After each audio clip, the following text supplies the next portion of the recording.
మేము 5 డిమాండ్లు పెట్టడం జరిగింది. ఫస్ట్ ఏపీఎస్సీబీ సర్వీస్ రూల్స్ అమలు చేయాలి ఉన్న 20,000 మందికి. సెకండ్ వన్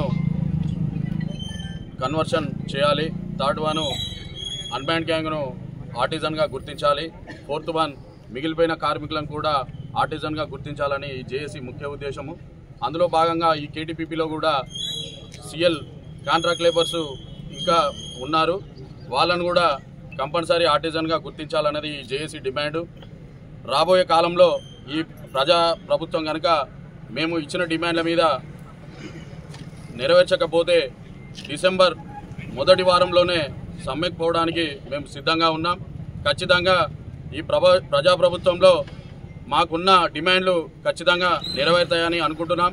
వాళ్ళ నెరవేరని పక్షాన మాత్రం ఈ కార్మికులకు అండదండగా ఉండి రాష్ట్రాన్ని అంధకారం చేయడానికి కూడా సిద్ధంగా ఉన్నామని తెలియజేసుకుంటూ